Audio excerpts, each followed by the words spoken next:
Annindita Palaus, and in this video I plan to do something a little different that I have never done before. I plan to read the first few chapters of my book, The Healing Sutras. I know some of you already have this book and have already read the book, but for those of you who haven't, I thought I would just give you a little sneak peek of what is inside the book. Of course, the first chapter is not really a sneak peek of all the things which are there inside the book. So I'll quickly just review the table of contents so you get a better idea of what we talk about in this book. The first chapter is Your Mind is Your Wand. Then Emotional Mastery, the 2 keys for essential health, forgiveness and healing. Healing through letting go, the addiction to overthinking, healing and meditation. Basics of meditation, mindfulness myths debunked, the science of meditation, brainwave entrainment and meditation, healing and the chakra connection, advanced chakra healing techniques, kundalini energy, healing and the art of conscious breathing, understanding your life force energy, vibration, the science of energy healing, tuning into the spirit world for healing and guidance. Does alternative healing really work? Surrendering and letting go of resistance.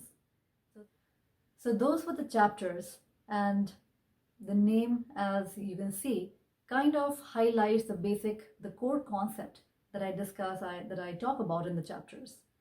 And now we will go ahead and I will read out just the first few pages of the first chapter. And let me know in the comments below if you enjoy these kind of videos where I could be actually reading from my other favorite books, such as Consciousness and the Absolute, or Patanjali's Yoga Sutra.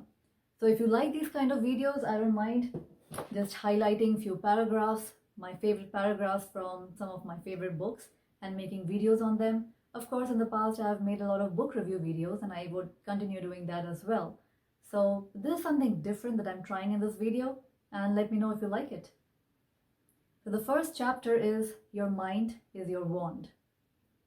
Are our thoughts powerful enough to control us? Can our thoughts, either positive or negative, have an impact on our lives? Is merely recognizing what is positive and what is not positive helpful in living life with a more empowered perspective? And most importantly, how do you define positive or negative?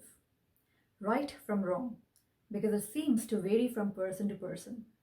And this can often be a dilemma for many. Simply put, any thought, feeling, or action that is destructive in nature, or that which makes you feel contracted in your body, can be called negative. Any thought that feels expansive and light in your body and/or is constructive in nature can be called positive. Another way to test for the rightness or wrongness of an action or behavior is to check whether or not it is coming from a feeling place of total love and acceptance. For example, you might have an unhappy marriage, but you stay in it out of fear of being alone for the rest of your life. In this case, it is not a positive action for you or for your partner to stay because it is based in fear, not love. In this case, the positive thing might be either to work through your differences and reach a place of mutual love and respect, or to divorce and allow yourself and the other person the space to find true love. In life, you will find that oftentimes there are multiple right answers, contrary to just one right answer and all other wrong answers, as we have been taught to believe. One of the great principles shared by Siddhartha Gautama, or Buddha, claims that the mind is everything. What you think, you become.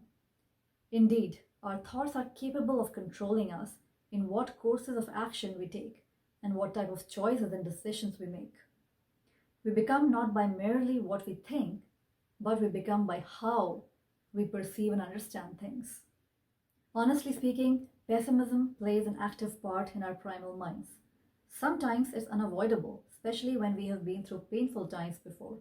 That's why we sometimes find it hard to avoid thinking negatively about future situations. This often reminds me of the famous scene from the movie Harry Potter, in which Harry was practicing the Patronus charm for the first time. Do you remember how his teacher asked him to focus on a powerful, positive vision in his mind in order to make the charm work? The Patronus charm was meant to protect him from darkness, of the Dementors that was lurking around looking for the possession of his soul, and how every time he failed, the dark mist started spreading over him. It is very similar in real life too, and often as dramatic as the movie itself. When a negative perspective dominates our mind, we also attract sadness, depression, anxiety, and distress. As a race, we all tend to believe only what we see. We always need physical evidence to prove that something exists or that something is meaningful and capable of bringing true happiness to us. We are always looking outside for proof instead of going inward where all answers exist. What we never notice and what we never understand during these situations is that only when we believe, we can see. So I hope you enjoyed this brief reading from my book, The Healing Sutras. You can order it online on Amazon or even on my website, and you will find the link in the description below. If you enjoyed this video, then like it, leave your comment below, and subscribe to my channel if you haven't already. Also, feel free to share this video with your friends and family who might benefit from this as well. I'll talk to you soon. Bye for now.